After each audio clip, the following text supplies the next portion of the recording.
Assalamualaikum dan salam sejahtera. Hari ini saya akan membentangkan hasil projek yang bertajuk Persian SPSS sebagai aplikasi digital bagi menyelesaikan problem-based learning. Projek ini dilaksanakan di Pusat Persediaan Sains dan Teknologi Universiti Malaysia Sabah. Terlebih dahulu, saya ingin memperkenalkan ahli kumpulan, iaitu terdiri daripada saya sendiri, Cik Hazika Cik Hussein sebagai ketua projek dan beberapa ahli kumpulan lain seperti tertera di skrin. Hasil pembelajaran kursus bagi projek ini adalah pada Course Learning Outcome 4, iaitu Identify Solutions Using Combinations of Mathematical Skills and Techniques Needed in Solving Problem-Based Learning. CLO 4 ini petakan kepada hasil pembelajaran program pada PLO 5, iaitu menggunakan aplikasi teknologi digital asas untuk mencari dan memproses data yang berkaitan dengan bidang atau kajian tertentu, yang mana mengaplikasikan kemahiran digital. Rasional projek dan idea yang timbul sejajar dengan hasrat kerajaan Malaysia ke arah negara revolusi industri 4.0, penggunaan teknologi perlu diasah dari awal kepada pelajar.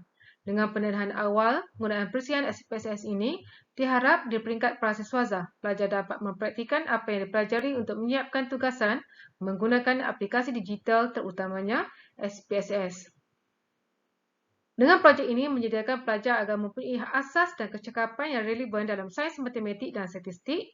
Pelajar juga dapat menyelesaikan masalah dengan lebih mudah dan cepat berbanding dengan kaedah tradisional. Di samping itu, projek ini dapat meningkatkan kemahiran komunikasi dan kemahiran sosial dalam proses pembangunan projek. Dari segi practicality dan sustainability, projek ini bermula dengan pembelajaran di dalam kelas secara teori bagi topik deskriptif data. Kemudian, pembahagian kumpulan tutorial kepada beberapa kumpulan, soalan dan arahan projek diberikan kepada pelajar melalui Learning Management System, iaitu ITEL. Pelajar mengumpulkan data melalui laman web rasmi Jabatan Perangkaan Malaysia.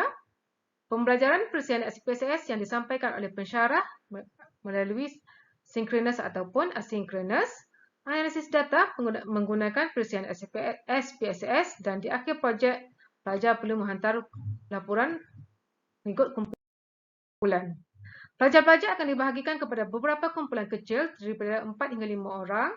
Pautan laman sesawan rasmi Jabatan Perangkaan Malaysia, pelajar perlu berbincang dalam kalangan ahli kumpulan serta perlu sepakat dalam pemilihan data yang ingin mereka kumpulkan dan selaras dengan syarat yang ditetapkan di dalam soalan yang diberikan.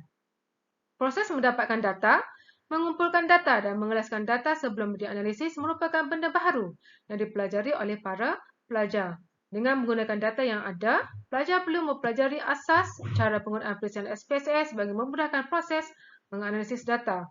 Selepas menganalisis data, pelajar perlu menyediakan paparan data tersebut di dalam bentuk grafik seperti histogram, OGIF dan poligon kekerapan.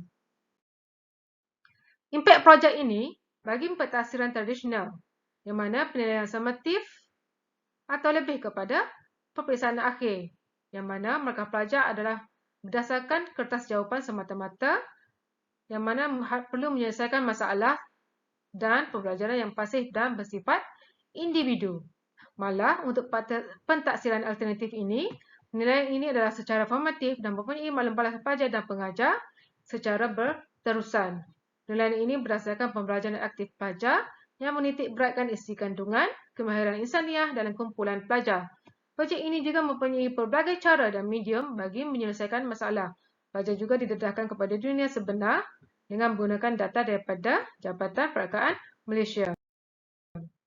Ini merupakan contoh soalan bagi topik deskriptif data bagi problem-based learning.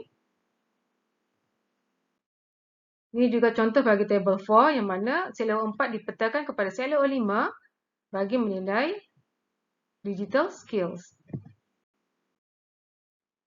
Ini juga merupakan laporan analisis hasil pembelajaran yang mana pada CLO 4 kita dapat lihat sasaran hanyalah 60%, tetapi kami dapat mencapai sehingga 100%, yang mana pelajar dapat mempraktikkan SPSS sebagai kemahiran digital. Ini juga contoh arahan yang dimuat naik di ITEL.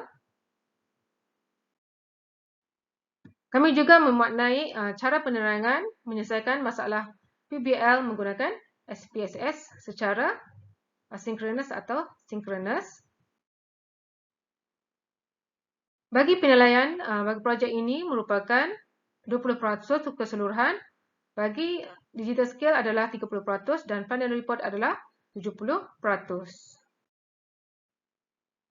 Ini merupakan makalah yang telah dipublish pada tahun 2021 yang mana salah satu analisis yang dibuat adalah tentang digital skills yang mana bagi projek ini memberikan impak kepada pelajar pada Peritah Kawalan Pergerakan yang mana ia adalah memberi kesan yang signifikan iaitu mempunyai min 4.54 dan sisihan piawak adalah 0.56. Terima kasih dan jumpa lagi.